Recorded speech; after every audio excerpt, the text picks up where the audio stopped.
اعوذ باللہ من الشیطان الرجیم، بسم اللہ الرحمن الرحیم۔ یہ آپ کو پوری کی پوری ڈاکٹرن کلیئر کر دے گی۔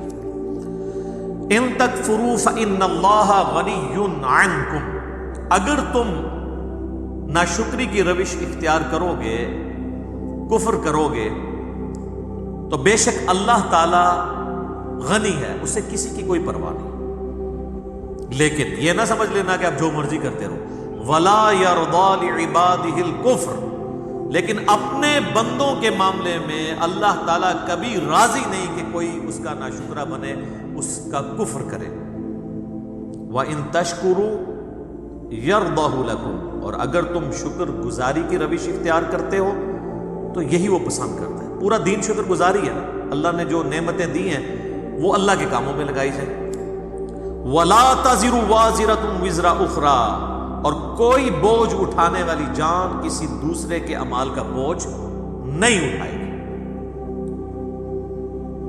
یہ ہے وہ کانٹے کی بات، کوئی کسی کے اعمال کا ذمہ دار نہیں ہو سکتا۔ ثُمَّ إِلَىٰ رَبِّكُمْ مَرْجِعُكُمْ، پھر تمہیں لوٹ کر اپنے رب کی طرف جانا ہے۔ فَيُنَبِّئُكُمْ بِمَا كُنتُمْ تَعْمَلُونَ، پھر وہ تمہیں بتا دے گا جو کچھ تم دنیا میں اعمال کیا کرتے تھے۔ اِنَّهُ عَلِيمٌ بِذَاتِ الصُّدُورِ، بے شک وہ تو سینوں کے چھپے ہوئے رازوں کو بھی جاننے والا ہے۔ تو اس آیت کی روشنی میں ایک بات پتہ چل گئی کہ ہر شخص اپنے اعمال کا خود جواب دہ ہے، کسی دوسرے کے اعمال کا بوجھ اس نے نہیں اٹھانا۔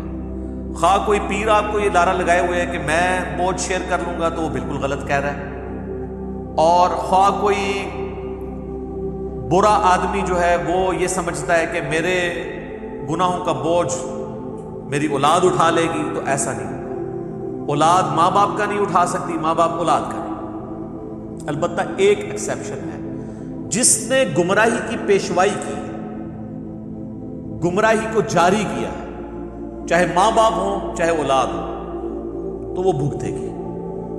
اس کی سپورٹ میں سورۃ النحل کی آیت نمبر 24 اور 25 ہے، بالکل واضح ڈاکٹرن موجود ہے۔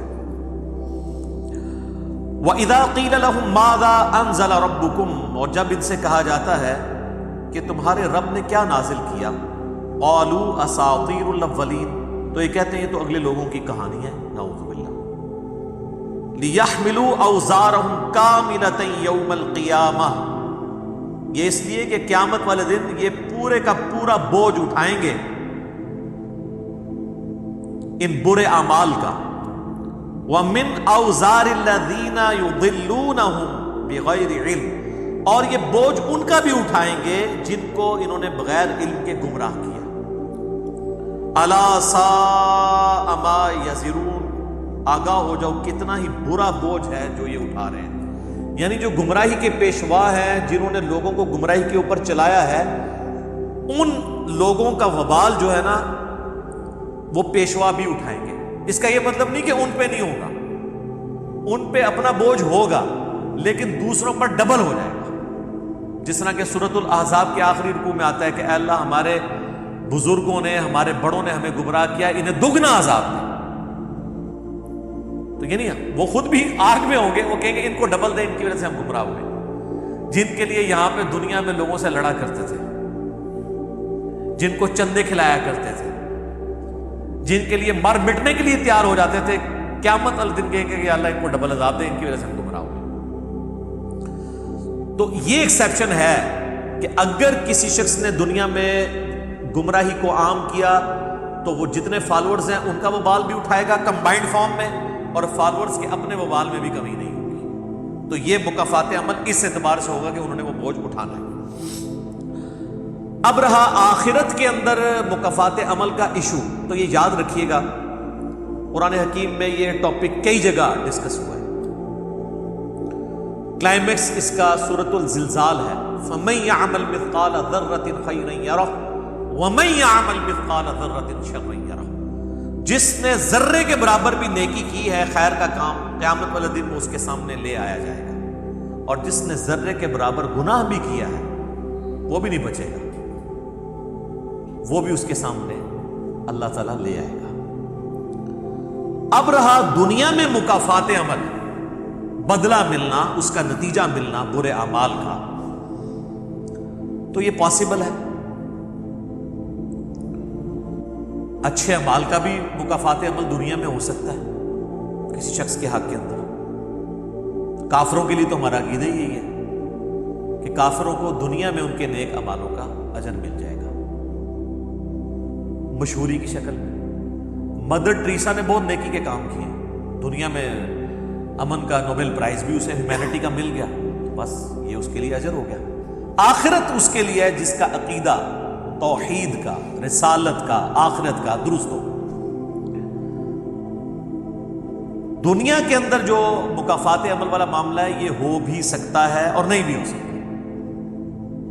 ایون قرآن حکیم میں درجنوں جگہ پہ آیا ہے کہ اے نبی علیہ السلام, ہم چاہیں تو آپ کی زندگی میں انہیں عذاب دکھا دیں, ان کے اوپر عذاب ہوتا ہوا آپ کو, چاہے ہم آپ کو فوت کر دیں اور آپ کے بعد ان کو عذاب دیں, الٹیمیٹلی ان پہ عذاب آ جائے. تو نبی علیہ السلام کو بھی کہا گیا کہ یہ جو ہم کفار مکہ سے عذاب کے وعدے کر رہے ہیں, کچھ کا پھر آپ کی زندگی میں دکھا دیا گیا, کچھ کا بعد میں ہوا. رومنز اور پرشینز کا انجام تو پھر خلفائے راشدین کے دور میں ہوا. تو یہ اللہ کی مرضی ہے کہ کس وقت کسی کے اوپر کوئی حکم جاری کرے, لیکن یہ یاد رکھیے گا کہ مکافات عمل دنیا کے اندر کسی کے اوپر ہوا ہے, اس کا فیصلہ آج کی ڈیٹ میں کرنا یہ ہمارے لیے پاسبل نہیں ہے, کیونکہ علم الغیب سے جو چیزیں تعلق رکھتی ہیں وہ صرف پیغمبر کے پاس وحی کے ذریعے آتی ہیں. اللہ تعالیٰ فرماتا ہے نا, وَمَا كَانَ اللَّهُ لِيُطْلِعَكُمْ عَلَى الْغَيْبِ, سورہ آل عمران آیت نمبر 179. اللہ کی یہ شان ہی نہیں کہ تمہیں غیب کے اوپر مطلع کرے, بلکہ وہ تو اپنے رسولوں میں سے چن لیتا ہے جسے چاہتا ہے. تمہارا کام ہے اللہ اور اس کے رسول کی خبروں پر ایمان لے کر. آج کی ڈیٹ میں آپ کسی کے لیے نہیں کہہ سکتے, ورنہ تو ایک فرقے والا کہتا ہے کہ یہ عذاب میں آیا ہوا ہے, دوسرا فرقہ والا کہتا ہے کہ چونکہ اللہ کا محبوب بندہ ہے اس لیے جیل میں گیا. یہ جب علماء جیل میں جاتے ہیں تو آپ دیکھ لیں بالکل متضاد آراء آتی ہے, تو یہ تو کوئی کنفرم ہی نہیں کر سکتا.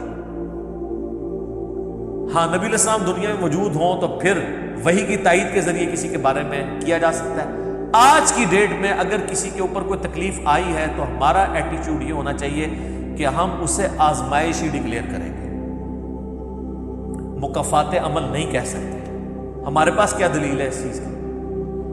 اور یہ اکثر لوگ مولا علی کا قول پیش کرتے ہیں رضی اللہ تعالیٰ عنہ علیہ السلام, کہ وہ کہتے ہیں کہ جس تکلیف کے نتیجے میں تم رجوع اللہ کرو تو سمجھ لو کہ یہ اللہ تعالیٰ کی طرف سے آزمائش ہے, اور جس تکلیف کے نتیجے میں تم اللہ تعالیٰ کی طرف رجوع نہ کرو تو یہ سمجھ لو کہ یہ عذاب ہے. یہ بھی بالکل غلط ہے, مولا علی کی طرف جھوٹا قول منسوب ہے, قرآن کی ڈاکٹرن اسے سپورٹ نہیں کرتی. قرآن میں تو اللہ تعالیٰ بار بار یہ کہتا ہے کہ ہم تکلیفیں اس لیے دیتے ہیں تاکہ تم اللہ کی طرف پلٹ آؤ, اور اس کو عذاب سے تعبیر کیا گیا. وہ آیت میں ڈسکس کر لوں گا, پہلے اس طرف آ جائیں کہ جو ہمیں دنیا میں تکلیفیں آتی ہیں یہ مکافات عمل بھی ہوتا ہے. اس کی سپورٹ میں سورہ الشورى کی آیت نمبر ہے 30, پارہ نمبر 25 کے اندر, اعوذ باللہ من الشیطان الرجیم, بسم اللہ الرحمن الرحیم, وما اصابکم من مصیبت فبما کسبت ایدیکم, اور جو تمہیں جو بھی مصیبت پہنچتی ہے تو یہ تمہارے اپنے ہاتھوں کی کمائی ہے. وَيَعْفُو عَنْ كَثِيرٍ, اور بہت کچھ تو ہم ویسے ہی معاف کر دیتے ہیں. تو اللہ تو ہمارا کہ تمہیں جو تکلیف پہنچتی ہے یہ تمہارے اپنے کرتوت ہیں جن کی وجہ سے تمہیں تکلیف پہنچتی ہے. لیکن یہ آج کی ڈیٹ میں آپ ہر چیز کے بارے میں یہ نہیں کہہ سکتے. البتہ ہمارا ایٹیچیوڈ یہی ہونا چاہیے کہ ہم کہیں کہ میری گناہوں کی شامت اعمال ہے, بجائے یہ کہنے کے کہ کئی لوگ ہیں وہ کہتے ہیں پتہ نہیں منو کہڑے گناہوں کی سزا مل رہی ہے, میں تو کدے کسی نے کچھ نہیں کیتا. یہ وہ لوگ کہہ رہے ہوتے ہیں جن کی وجہ سے ہزاروں لوگ افیکٹی ہوتے ہیں اور انہیں یہ نہیں پتا ہوتا کہ انہوں نے دنیا کے ساتھ کیا کیا ہوا. یہ تو بہت متکبرانہ جملہ ہے کہ میں نے کبھی کوئی گناہ کیے ہی نہیں, پتہ نہیں مجھے کس گناہ کی سزا مل رہی, میں تو کچھ کیے ہی نہیں, نعوذ باللہ. ایسا نہیں ہے میرے بھائی, یہ اتنا آسان معاملہ نہیں ہے. صحیح مسلم میں ایک حدیث ہے, حدیث قدسی, بڑی لمبی ہے, مشکات میں بھی آپ کو اذکار والے چیپٹر کے اندر دوسری جلد میں مل جائے گی. اس کے اینڈ پہ الفاظ ہیں کہ جب کبھی بھی تجھے کوئی خیر پہنچے تو اس پر میرا شکر ادا کرنا, اور جب برائی پہنچے تو اپنی ذات کو ملامت کرنا. یہ مسلمان کا ایٹیچیوڈ ہونا چاہیے کہ تکلیف کے نتیجے میں انسان یہی کہے کہ مجھے میرے اعمال کی سزا مل رہی. یہ اپنے لیے کسی کو نہیں آپ کہہ سکتے. اور جو خیر پہنچے آپ نے کہنا یہ میرے اللہ کا فضل ہے. اس میں یہ نہیں کہنا کہ میرے نیکیوں کی جزا مجھے دنیا میں مل رہی ہے. عاجزی کی طرف جانا ہے. ایک اور آیت ہے سورہ الروم میں پارہ نمبر 21 میں 41 نمبر آیت ہے. ظہر الفساد فی البر والبحر بما کسبت ایدی الناس. فساد پھیل گیا ہے خشکی میں بھی اور تری میں بھی, سمندروں میں بھی, لوگوں کے اعمال کے سبب. لِيُذِيقَهُمْ بَعْضَ الَّذِي عَمِلُوا لَعَلَّهُمْ يَرْجِعُونَ. اور یہاں پہ وہ فلسفہ بھی بیان ہو گیا. اس کے ذریعے ہم چاہتے ہیں کہ ہم انہیں مزہ چکھا دیں بعض کو بعض کا, ان کے اعمال کا, تاکہ یہ ہماری طرف لوٹ آئیں. یعنی دنیا میں جو یہ معاملات ہوتے ہیں, جو سورۃ الحج میں آیا ہے کہ اگر ہم بعض کو بعض سے نہ ٹکراتے رہتے تو کوئی عبادت گاہ, کوئی گرجا, کوئی کلیسا, کوئی معبد اور کوئی مسجد جس میں اللہ کا ذکر کیا جاتا ہے یہ سلامت نہ رہتے. یہ جنگوں کے ذریعے اللہ تعالیٰ کنٹرول کرتے ہیں سر. ورنہ تو یقین کریں جب حکمرانی میں بندہ آتا ہے تو پھٹ جاتا ہے. دیکھیں تاتاریوں کے آگے بند ہی نہیں باندھا جا رہا تھا. پھر الٹیمیٹلی عین الجالوت کے اندر جا کے تاتاری کو جنگ ہارے ہیں, وہاں سے ان کا زور ٹوٹنا شروع ہوا ہے. مسلمان بھی کسی سے سمارے نہیں جا رہے تھے. فرانس کی جنگ ہار گئے بنو امیہ کے بالکل آخری دور کے اندر. اگر وہ جنگ جیت جاتے ہیں تو پوری دنیا پہ قبضہ ہو جاتا مسلمانوں کا. زور ٹوٹ گیا, کہیں نہ کہیں آگے بندہ مار کھا جاتا. تو اللہ تعالیٰ کہتا ہے میں بعض کو بعض سے ٹکراتا رہتا ہوں تاکہ لوٹتے رہیں لوگ.